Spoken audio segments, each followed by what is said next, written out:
Joining us now is Ariella Novak, broadcast journalist. Ariella, thank you so much for your time. We have plenty to cover, but I really want to start with the leftist media's coverage of this historic operation.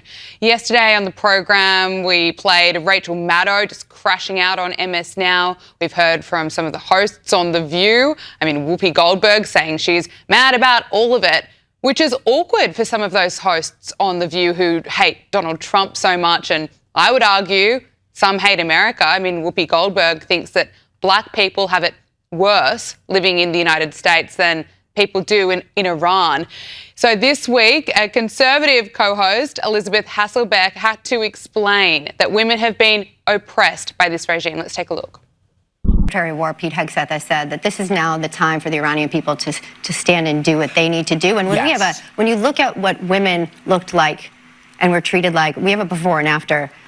Before this regime and after. This is before, and here's after. And right now, these women have hope. 47 million women have hope. People who are gay are not being thrown off buildings. Women will not be mutilated and murdered. And I think there's such hope, and it takes strength to find peace, and America should be first at that always. Well, here's the thing, though. I remember, and I hope you're right. I hope for the sake of the Iranian people and for the sake of the world, for America's sake, I hope you're right. Ariella, finally, some common sense on The View. Can I get your reaction to the media's coverage? Absolutely. And I just would like to say, as I listen in on that, I just think how wild her voice, they thinking of her voice. It's crazy to think that that's a wild thought, right? And as this unfolds, media framing becomes incredibly important. Some reactions have moved quickly to moral judgment without consistently grounding the discussion in the broader security context that led to this operation. Now, scrutiny is necessary in any democracy, but scrutiny without history becomes distortion. And when coverage isolates a single military action from decades of documented threats and regional aggression, the public receives a fragmented understanding of what reality really is. Responsible journalism isn't about defending policy. It's about presenting context so people can evaluate the policy intellectually on their own. And we can debate taxes, we can debate scope, but we can't debate history out of the conversation. And as this unfolds, media seems to be framing it as what they think versus what really is. And as some reactions have moved quickly, as you had said as well, to moral judgment without consistently grounding the discussion in the broader security context, what led to this operation, for example, when leaders like Governor Tim Walz, said no new wars, that reflects political frustration, but it doesn't fully account for the decades-long, as we're saying, strategic buildup that actually brought us here. Yeah, you're absolutely right. It's so frustrating watching Tim Walz's Twitter feed posting no new wars. We've heard from other Democrats essentially rooting for America to fail here. Hakeem Jeffries apparently knows how it will end, claiming that it's not going to be ending well. Just this final point on the media narrative, they're now pushing this narrative that the timing of this operation is weird. It's surprising that the US was dragged into this war by Israel, which is, of course, ridiculous. Here is Donald Trump shutting that right down. Mr. President, did Israel force your hand to launch these strikes against Iran? Did Netanyahu pull the United States into this war? No, I might have forced their hand. You see, we were having negotiations with these lunatics, and it was my opinion that they were going to attack first. They were going to attack. If we didn't do it, they were going to attack first. I felt strongly about that. And we have great negotiators, great people that do this very successfully and have done it all their lives very successful. And based on the way the negotiation was going, I think they were going to attack first. And I didn't want that to happen. So if anything, I might have forced Israel's hand. But Israel was ready, and we were ready, and we've had a very, very powerful impact. Ariella, it was a joint operation, and it's one that's changing the world. Absolutely. And something so beautiful in this is you can see how one of the most important takeaways, in my opinion, from this moment is the visible strength of the American-Israeli alliance.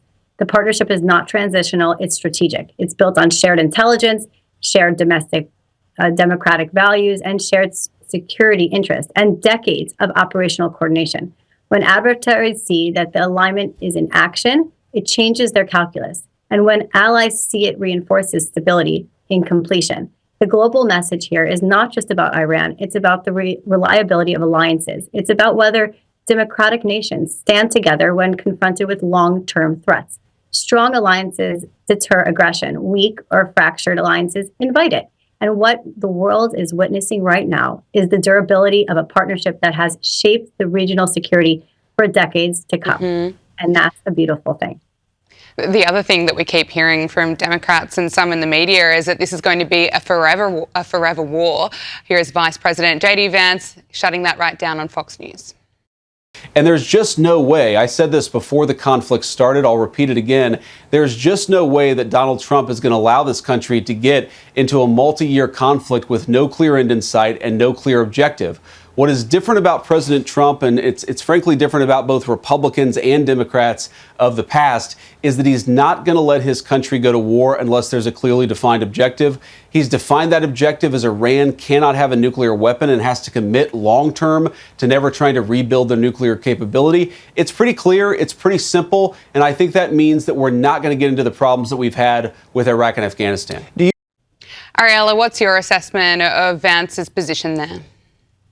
I also listened in on that. And what we're also seeing is how quickly foreign policy seems to become domestic political debate.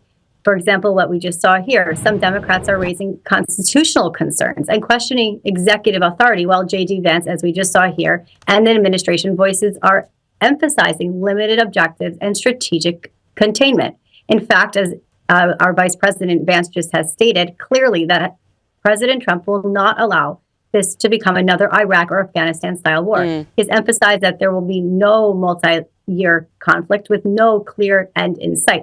The objective, as defined by the administration, is straightforward, and Iran cannot have nuclear weapons, period. They also must not be able to commit long-term never to rebuild that capability. That tension is real, and its oversight matters. But beneath that political messaging is larger strategic questions, like how America defines deterrence in partnerships with its closest ally in the region. The debate isn't simply partisan. It's about whether long-term security strategy drives decisions or whether short-term political positioning does.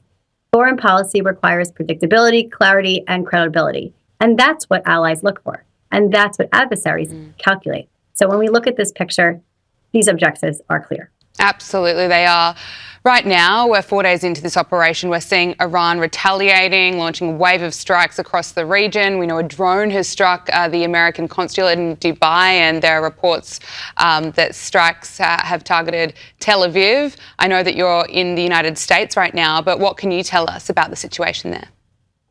Absolutely. First thing, I actually just returned from Israel last week, and it was a waiting game for all of us of when is the war or some conflict going to be starting. So to say that we didn't know it was coming, we all knew it was. And the first thing we have to understand, though, is the historical context. This didn't just start on Saturday morning when we woke up in America. It began with the regime's rise in 1979. What we're seeing now is the latest chapter in a decades-long ideological conflict.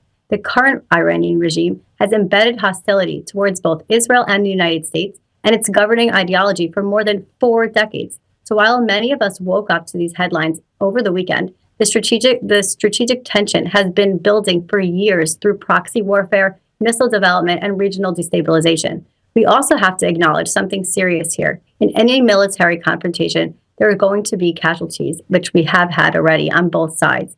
That reality is tragic, and it underscores just how high the stakes are at this moment. And at the same time, what we're seeing is the strength of the U.S. Israel alliance in action. Not symbolic alignment, but operational coordination rooted in shared security, interests, and deterrence.